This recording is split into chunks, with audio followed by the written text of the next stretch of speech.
Hello students, आपका अपनी class English by Krishna sir में स्वागत है। आज की क्लास में हमारा टॉपिक है पास्ट परफेक्ट टेंस। सबसे पहले हम जानेंगे कि पास्ट परफेक्ट टेंस के अंदर किस तरह के हिंदी वाक्य आ सकते हैं। आप एक एग्जांपल देखिए, पेंटर ने अपना काम कर लिया था। लिया था, यही वाक्य ऐसे भी लिया जा सकता है, पेंटर अपना काम कर चुका था। इसका मतलब यह हुआ कि पास्ट परफेक्ट टेंस के अंदर या था, चुका था, ऐसे शब्द हो सकते हैं हिंदी वाक्य के लास्ट में। अब हम बात करते हैं कॉन्टेक्स्ट की, यानी भाव के आधार पर क्या भाव होता है, क्या फीलिंग होती है इस तरह के वाक्यों में। तो पास्ट परफेक्ट टेंस के जो वाक्य होंगे उसको अगर आप थोड़ा सोचोगे उसके बारे में, तो आपको पता लगेगा कि वहां पर एक्शन पास्ट के अंदर फिनिश होने की फीलिंग आती है। यानी जो एक्शन है वो पास्ट के अंदर क्या हो चुका है, खत्म हो चुका था, ऐसी जानकारी हमें मिलती है। तो एक तरीके से आप ये कह सकते हैं कि ये पास्ट की डबल डोज है, क्योंकि एक तो वैसे ही वो पास्ट में था और पास्ट के अंदर भी हम कह रहे हैं कि वो खत्म हो गया था, यानी पास्ट के अंदर फिनिश होना। ये इसका मेन पॉइंट है, ये इसका कॉन्टेक्स्ट है जो आपको समझना है। कोई भी टेंस हो उसके सेंटेंस के बारे में अगर आप डीपली सोचेंगे तो उसका भाव आपको समझ में आने लगेगा। तो ये डबल पास्ट कह सकते हैं, पास्ट के अंदर पास्ट, यानी पास्ट में एक्शन फिनिश हो जाना, ये इसका भाव होता है। हम और भी कुछ एग्जांपल ले सकते हैं। पिताजी अखबार पढ़ चुके थे। मान लीजिए ये सेंटेंस हमने लिया, इस सेंटेंस की पोजीशन में दूसरा सेंटेंस, पिताजी अखबार पढ़ चुके थे। फादर हैड, अब यहां पे डन था तो क्या हो जाएगा, रेड द न्यूज़पेपर। तो सेंटेंस कैसा भी हो आपको उसके साथ हैड का यूज करना है, क्योंकि इसमें केवल एक ही हेल्पिंग वर्ब होती है, हैड। और जहां सिंगल हेल्पिंग वर्ब होती है वहां सब्जेक्ट सिंगुलर हो प्लूरल हो कोई फर्क नहीं पड़ता। अब देखिए यहां पे सब्जेक्ट क्या था, सिंगुलर, पेंटर, तब भी हमने हैड यूज किया। अगर हम यहां सब्जेक्ट ले लें हम, यानी वी, हमने अपना काम कर लिया था, तो इसकी इंग्लिश क्या होती, we had done our work. तब भी हम यहां पे क्या ले रहे होते, हैड डन, यानी सब्जेक्ट चेंज होने से यहां कोई फर्क नहीं पड़ेगा, क्योंकि यहां केवल एक ही हेल्पिंग वर्ब है, हैड। तो चाहे सब्जेक्ट सिंगुलर हो या प्लूरल हो, आपको हैड का यूज करना है। तो आप इंग्लिश देखिए, सबसे पहले हमने सब्जेक्ट लिया द पेंटर, उसके बाद हमने मेन वर्ब हैड डन। यहां पर मेन वर्ब डन है और इसका हेल्प करने के लिए, इसकी हेल्प करने के लिए हैड यहां आया है। तो हैड क्या है, हेल्पिंग वर्ब जो हेल्प कर रहा है मेन वर्ब डू का, और डू अपनी थर्ड फॉर्म में क्या हो जाता है, done. The painter had done his work.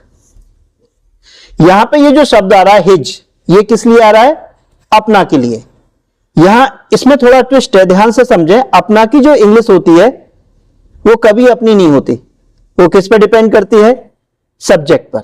अगर सब्जेक्ट होता है यहां पे मोनिका, तो अपना की इंग्लिश क्या होती, हर। अगर मान लीजिए सब्जेक्ट होता है यहां पे हम, तो अपना की इंग्लिश क्या आती, आर, ओ यू आर। अगर सब्जेक्ट होता है यहां पे वे, तो अपना की इंग्लिश यहां पर क्या आती, देयर। अगर सब्जेक्ट होता मैं, तो अपना की इंग्लिश यहां पर क्या आती, माई। इससे आपको पता लगा होगा कि सब्जेक्ट पर डिपेंड करता है अपना की इंग्लिश क्या आएगी। मान लीजिए सेंटेंस होता मोहन ने अपना काम कर लिया था, तो मोहन क्योंकि मैस्कुलिन है, सिंगुलर है, तो क्या आता, हिज। अगर यहां पे मोनिका होता तो क्या आता, हर। तो ये पॉइंट भी ध्यान रखें, बहुत सारे स्टूडेंट्स यहां कंफ्यूज होते हैं और वो सोचते हैं अपना के लिए कोई एक वर्ड वो फिक्स कर लेते हैं और सभी जगह वही लिखते चले जाते हैं। उन्हें लगता है कि अपना की इंग्लिश हिज होती है और वो हिज ही लिखते चले जाते हैं। ऐसा नहीं है, हिज मीन्स उसका भी हो सकता है, हर मीन्स उसका भी हो सकता है। तो ये डिपेंड करता है सेंटेंस पर, कहां किस वर्ड की क्या इंग्लिश आएगी, फिक्स नहीं है। बिना सेंटेंस के आप किसी भी वर्ड का मीनिंग फिक्स नहीं कर सकते। मान लीजिए कोई इंग्लिश सेंटेंस है, तो उसमें जब तक आप वर्ड को नहीं देखोगे तब तक आप नहीं बता सकते कि हमें हिज की हिंदी अपना बतानी है या उसका बतानी है। किसी सेंटेंस में हिज का मतलब उसका भी होगा, जैसे दिस इज हिज पेन, यह उसका पेन है, वहां पर हिज की इंग्लिश हिंदी क्या आ रही है, उसका, और यहां पर हिज की हिंदी क्या आ रही है, अपना। तो किसी भी वर्ड का सही मीनिंग जानना है आपको, तो आपको देखना पड़ेगा कि वो वर्ड सेंटेंस में किस तरीके से यूज हुआ है, राइट। अब आगे बढ़ते हैं और देखते हैं इसमें वर्ब का क्या स्टेटस है। तो देखिए मैन वर्ब की इसमें थर्ड फॉर्म आती है, केवल थर्ड फॉर्म। आप ये देख रहे होंगे स्टूडेंट्स कि हर टॉपिक के अंदर वर्ब की चर्चा होती है। टेंस मतलब ही वर्ब है। अब वर्ब मेन वर्ब हो सकती है और उसके साथ हेल्पिंग वर्ब हो सकती है। हेल्पिंग वर्ब को हम ऑक्सिलरी भी कहते हैं। तो जिन स्टूडेंट्स को वर्ब की फॉर्म्स याद नहीं होती उनको ट्रांसलेशन के चैप्टर में थोड़ा प्रॉब्लम रहती है। आपको सारी वर्ब्स भले ही याद ना हो, लेकिन जो पॉपुलर वर्ब्स हैं जिनका यूज ज्यादा होता है उनकी फॉर्म्स याद होनी चाहिए। तो इसमें मेन वर्ब की केवल थर्ड फॉर्म यूज होती है। बहुत से स्टूडेंट सोचते हैं कि वर्ब की फॉर्म्स याद करने की क्या जरूरत है, बस ईडी या डी लगा दो। ऐसा नहीं है। कुछ वर्ब्स होती है जिनमें आप डी या ईडी लगा सकते हैं। फॉर एग्जांपल LIVE लिव, इसकी सेकंड फॉर्म क्या होगी, लिव्ड। आप डी लगाएंगे और सेकंड फॉर्म आपको मिल जाएगी।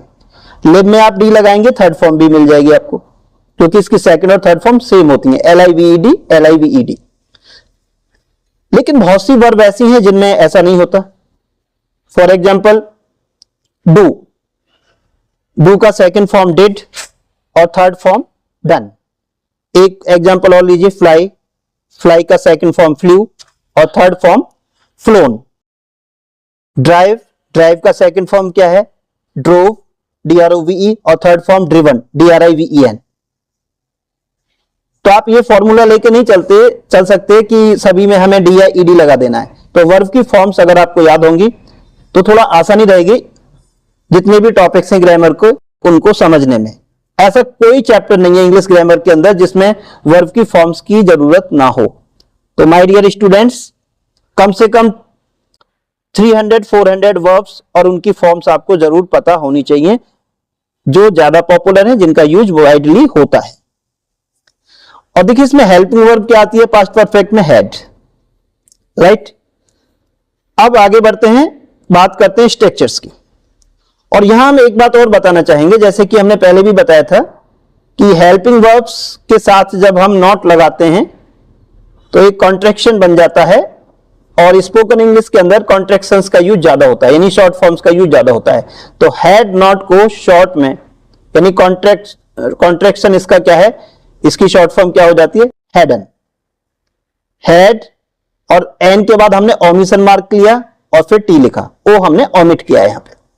तो हैड नॉट को स्पोकन इंग्लिश में कैसे बोला जाता है, हैडन। हैडंट नहीं, हैडन, राइट। तो जितनी भी हेल्पिंग वर्ब्स होती हैं उनके साथ नॉट लेकर के हम कॉन्ट्रैक्शन उनका बना सकते हैं। रिटन इंग्लिश के अंदर फुल वर्ड लिखना सही रहेगा, लेकिन स्पोकन में ये कॉन्ट्रैक्शंस का यूज काफी होता है। तो ये छोटी छोटी बातें आपको पता होनी चाहिए। अब बात करते हैं हम स्ट्रक्चर की। अफर्मेटिव सेंटेंस अगर आपका है तो आपको अफर्मेटिव स्ट्रक्चर अप्लाई करना पड़ेगा। अफर्मेटिव स्ट्रक्चर क्या है, subject plus had plus main verb की third form plus object plus complement. मान लीजिए आपका हिंदी वाक्य है, मैं खाना खा चुका था, मैं खाना खा चुका था। तो सब्जेक्ट क्या है, आई, हैड, वर्ब की third form eaten, eat, ate, eaten the food, right. अगर मान लो दे रखा है इसमें कोई और वर्ड तो आप कॉम्प्लीमेंट में आ जाएगा। अब आप देखेंगे नेगेटिव, नेगेटिव सेंटेंस जितने भी होते हैं उसमें मेन वर्ब से पहले नॉट आ जाती है। I had not eaten the food. Interrogative sentence देखिए, इंटेरोगेटिव सेंटेंस जो होते हैं वो आपको 4 टाइप्स के पढ़ने होते हैं। I1 जो क्या से शुरू होते हैं, क्या मैं खाना खा चुका था, had I eaten the food. अगर होता क्या वह खाना खा चुकी थी, had she eaten the food. इस बॉक्स का क्या मतलब है, इस बॉक्स का मतलब यह है कि ऊपर जो बॉक्स में आ रहा है ना, MV third plus object plus complement, वो यहां पर आएगा। ये रिपीट हो रहा है इसलिए यहां पे बॉक्स बना दिया गया। तो जहां भी बॉक्स आएगा इसका मतलब आप समझें कि यहां आपको ये लिखना होगा। अब I1N देखिए, I1N का मतलब क्या है, ऐसा हिंदी वाक्य जिसमें क्या भी हो और नहीं भी हो। क्या मैं खाना नहीं खा चुका था, had I not eaten the food. क्या वे फुटबॉल नहीं खेल चुके थे, had they not played football. I2 यानी जिनमें क्वेश्चन वर्ड मिडिल में आता है, वे खाना कब खा चुके थे। तो सबसे पहले क्वेश्चन वर्ड की इंग्लिश कब, यानी when, when had they eaten the food, right. I2N का मतलब क्या है, क्वेश्चन वर्ड भी आएगा मिडिल में, नहीं भी आएगा। वे खाना क्यों नहीं खा चुके थे, तो क्वेश्चन वर्ड क्यों यानी why had they not eaten the food. आपके लिए सबसे इंपॉर्टेंट पॉइंट यह है कि आपको जो रूट स्ट्रक्चर है, ये वाला अफर्मेटिव स्ट्रक्चर, ये अच्छे से समझ में आना चाहिए, क्योंकि बाकी सारे स्ट्रक्चर जो होते हैं इसी से डेरिवेट हो जाते हैं, इसी से बन जाते हैं। तो अगर आपको आज की क्लास अच्छे से समझ में आई हो तो अपने फ्रेंड्स तक इसे शेयर करें। आपका कोई सजेशन हो, कोई ऐसा टॉपिक हो जिस पर आप लेसन चाहते हो, तो कमेंट बॉक्स में हमें जरूर बताएं। इस वीडियो को लाइक करें। हम फिर मिलते हैं एक नए टॉपिक के साथ अपनी नई क्लास में। तब तक के लिए जय हिंद।